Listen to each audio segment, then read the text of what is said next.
I have been the private secretary at Marchmont House in Mayfair for 38 years. In that time, I have helped Mr. Aubrey Marchmont host perhaps 100 private music room recitals in the long red music room on the first floor.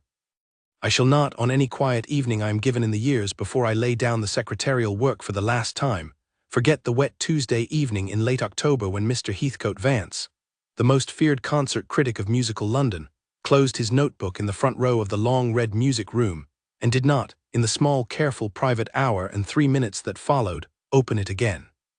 I am Mr. Edmund Pelham, I am 65. The pen was the small careful private silver pen Mr. Heathcote Vance had been using to ruin the careers of young pianists in the London musical press for the past 26 years. He was 61. He was the chief musical critic of the Mow Street evening paper of the city. He had ended, by the small careful private record of the musical press, perhaps 14 young pianists' careers in his 26 years. The page-turner was Miss Sylvia Wenlock. She was 24. She was a recently arrived freelance page-turner at the small careful private music room recitals of Mayfair. She had taken her diploma at the Manchester Royal College of Music 2 years before. Her family in Lancashire had, by the small careful private failure of her father's small careful private mill, the spring she took her diploma, been unable to pay her continuing fees at any London conservatoire. She had come to London to look for the small careful private freelance work of the page-turning circuit. She had been engaged at Marchmont House for the past 3 months.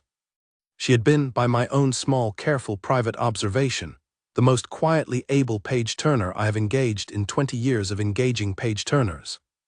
The recital on the wet Tuesday evening in late October had been a small careful private booking of Mr. Anton Krenig, the celebrated young Hungarian pianist, 31, on his first London tour, who had been scheduled to play the Liszt Sonata in B minor at the long red music room at 8:30.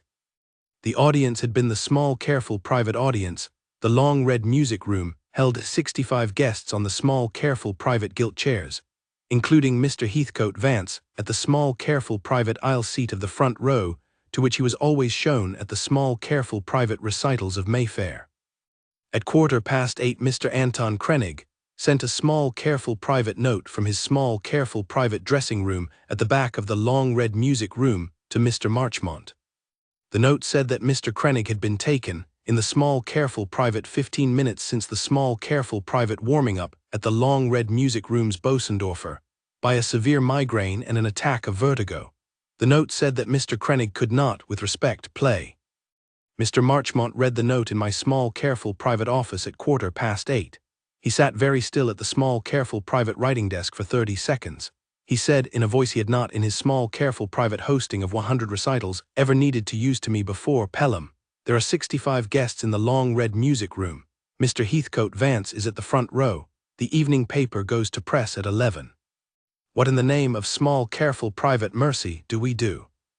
I had, by my own small careful private observation of Miss Sylvia Wenlock's small careful private work at the page-turner's stool in the past 3 months, a small careful private thought.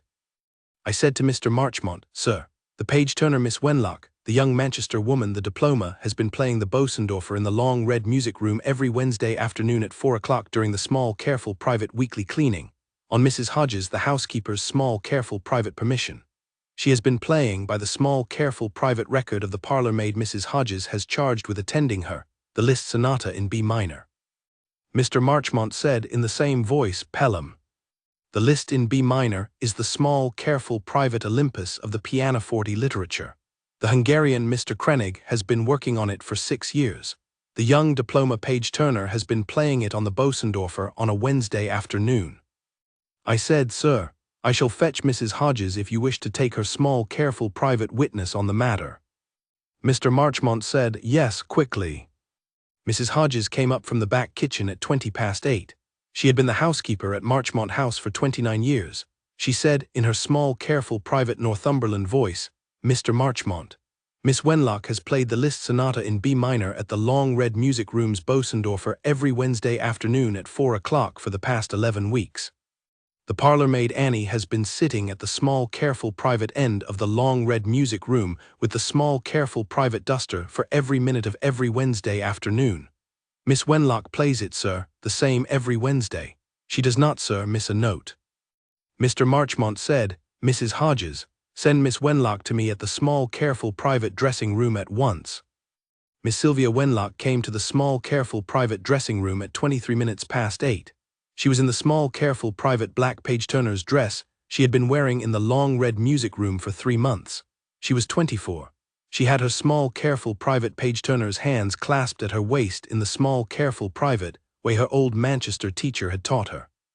Mr. Marchmont said to her in the small, careful, private, quiet voice of the host, "Miss Wenlock, Mr. Krenig is unwell. He cannot play. The audience is seated. Mr. Heathcote Vance of the evening paper is in the front row.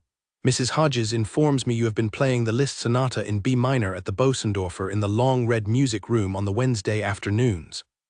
Would you be willing, without any small, careful, private obligation, on the small, careful, private understanding that I shall not, by the small, careful, private terms of any small, careful, private contract, hold any small, careful, private consequence against you whatever you decide, to take the bench at the Bosendorfer at 8:30 and play the small, careful, private Liszt?" Miss Sylvia Wenlock inclined her head. She did not, in the small, careful, private dressing room, ask one small, careful, private question. She said, in the small, careful, private, quiet Lancashire voice she had been using to me at the page-turner's stool for 3 months, "Mr. Marchmont, I shall play the Liszt." She walked in her small, careful, private black page-turner's dress to the long red music room. I followed her to the long red music room. I stood at the small, careful, private side door, the way I had stood at the small, careful, private side door of 100 small, careful, private recitals at Marchmont House. The audience was on the small, careful, private gilt chairs. Mr. Marchmont went up to the small, careful, private dais at the head of the long red music room. He explained in his small, careful, private, apologetic host's voice that Mr. Krenig had been taken ill, and that Marchmont House, by the small, careful, private generosity of one of the page-turners of the recital who had been quietly studying the work, would be permitted, with the audience's small, careful, private indulgence, to hear Miss Sylvia Wenlock of Lancashire play the Liszt Sonata in B minor at the Bosendorfer, in Mr. Krenig's stead. There was a small, careful, private murmur. There was a small, careful, private rustle in the front row. Mr. Heathcote Vance, the chief musical critic of the Mow Street evening paper of the city, took out his small, careful, private notebook. He took out his small, careful, private silver pen. He set the small, careful, private notebook on his small, careful, private knee. He uncapped the small, careful, private silver pen. He looked, in the small, careful, private way he had looked at 14 young pianists in 26 years, at the page-turner's bench. Miss Sylvia Wenlock walked the length of the long red music room to the bench of the Bosendorfer. She did not glance at the front row. She sat at the bench. She set her hands very gently at the keys. She waited for one small, careful, private breath, for the long red music room to settle. She played the small, careful, private opening lento assai of the Liszt Sonata in B minor, the small, careful, private descending G, and the small, careful, private double-octave allegro energico that follows the long pause. She moved through the small, careful, private octaves and the small, careful, private fugato of the development. She took the small, careful, private grand andante sostenuto of the middle section in F-sharp major, the slow heart of the long single movement, at the small, careful, private slow inward tempo the work asks for, with a small, careful, private rubato in the long melodic line that I had not, in 20 years of recital going, heard given the small, careful, private interior breath she gave it. She took the small, careful, private return of the opening matter into the long, careful fuga, at the small, careful, private exact tempo of the small, careful, private original allegro energico, which is the small, careful, private test of every working pianist of the country. She closed with the small, careful, private quiet last bars in B major, the small, careful, private rising chord, and the small, careful, private final low B in the bass held, by her own small, careful, private discretion at the long red music room's Bosendorfer pedal, for a small, careful, private full 5 seconds before she lifted the foot. The whole work took her, by the small, careful, private clock of my pocket watch at the side door, 31 minutes. The long red music room was completely silent. Mr. Heathcote Vance, the chief musical critic of the Mow Street evening paper of the city, had set his small, careful, private silver pen down on his small, careful, private notebook at the end of the small, careful, private double-octave allegro energico exposition at perhaps 8 minutes into the work. He had not, in the small, careful, private 23 minutes that followed, picked it up again. He had set both his small, careful, private hands very quietly on his small, careful, private notebook, in his small, careful, private lap.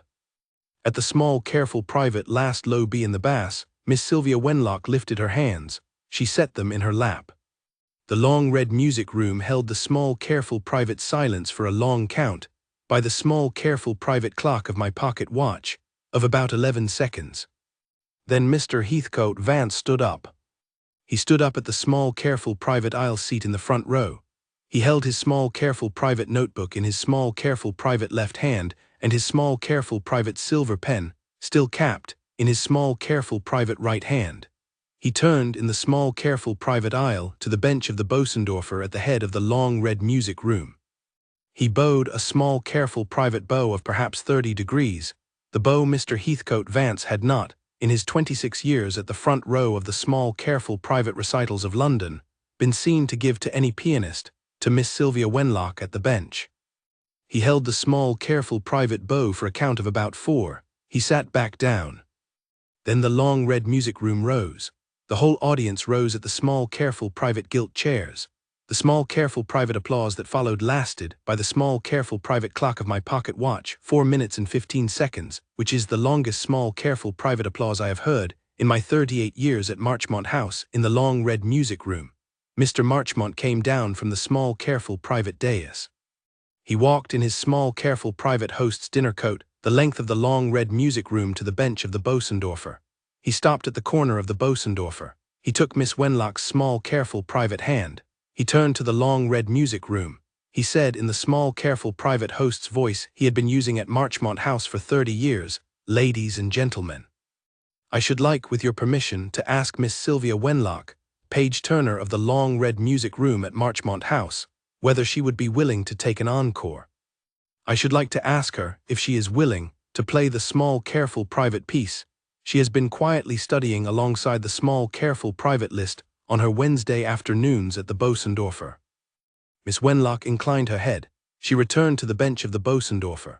She played in the small, careful, private encore the slow Chopin Nocturne in B major, Op. 62 No. 1, the small, careful, private late Chopin Nocturne that is, by the small, careful, private consensus of the working pianists of the country, the most quietly difficult of the entire Chopin Nocturne's literature. She played it by the small, careful, private clock of my pocket watch in 8 minutes and 40 seconds. She played it by my own small, careful, private witness from the side door, as if it were the small, careful, private bedtime piece her grandmother in Lancashire had played to her in the back parlour of the small, careful, private mill foreman's cottage on the small, careful, private Saturday nights of her childhood. When she lifted her hands from the last chord of the Chopin, Mr. Heathcote Vance, already standing in the aisle from the earlier ovation, walked the length of the long red music room to the bench, took Miss Wenlock's right hand, and said the single sentence anyone in the long red music room heard him speak that wet Tuesday evening. "Miss Wenlock, I am ashamed of every line I ever wrote against the 14 pianists I have ruined. I am at your service." Mr. Heathcote Vance came to my office at 10:15. He had his notebook in his left hand, the silver pen capped in his right. He said to me, in a voice that was not the voice I had been hearing in the press rows of London for 26 years, "Mr. Pelham, the notebook is empty." The line I had been preparing in my head from the opening lento assai, the line I had been preparing to file against a freelance page-turner's hubris, became, by the andante sostenuto of the middle section, an impossibility. I shall not file a review this evening. I shall ask the editor to hold tomorrow's column. I shall come back on Saturday and ask whether Miss Wenlock might be willing to play me anything she chooses at the Bosendorfer, for a long piece I shall file at the Sunday edition. I should like to call it the profile of the year. I told Mr. Vance that I would speak to Mr. Marchmont and to Miss Wenlock. I will skip ahead. Mr. Heathcote Vance filed the small, careful, private profile of the year at the Sunday edition of the evening paper 4 days later. The profile ran to 4 columns on the small, careful, private second page. It said in its small, careful, private opening sentence, "On the wet Tuesday evening of the 22nd of October at Marchmont House in Mayfair, the small, careful, private freelance page-turner of the long red music room, Miss Sylvia Wenlock of Manchester, 24 years old, on the small, careful, private freelance circuit of the city for 3 months, took the bench at the Bosendorfer in Mr. Anton Krenig's stead, and played the Liszt Sonata in B minor in 31 minutes. This is the small, careful private profile of the young pianist whose playing closed the chief musical critic's pen on that evening for the first time in 26 years. The Sunday profile changed Miss Wenlock's life by Monday morning. She received 4 offers of concert representation, 2 offers of conservatoire scholarship continuation, and a private bursary from Mr. Vance's own discretionary fund. She took the Royal Academy continuation. She completed her training in 2 years and has, in the 8 years since, played the Liszt Sonata in B minor at the Wigmore, at the Concertgebouw, and at the Manchester Free Trade Hall on the recital program. Her father, fortunes restored by his daughter's recital fees, was able to attend in the second row at 68. Mr. Heathcote Vance retired from the chief musical critic's chair 4 years later. He has, in the 8 years since, given his bursary to 7 unlooked-for pianists of the year. I have in the small drawer of my retirement parlor desk the silver pen Mr. Vance gave me the morning after he filed the Sunday profile. He said in the same quiet voice, "Pelham, the pen ruined 14 pianists. It has, in the small quiet hour at the long red music room, retired. Keep it for me. I shall not with respect need it again." I look at the pen on the long quiet evenings now. I think about Mr. Vance standing up at the aisle seat and bowing 30 degrees to the page-turner. I think about Miss Wenlock at the bench of the Bosendorfer, lifting her hands at the last low B in the bass. The Liszt Sonata in B minor does that to a small, careful, private, feared concert critic on a wet Tuesday evening in late October.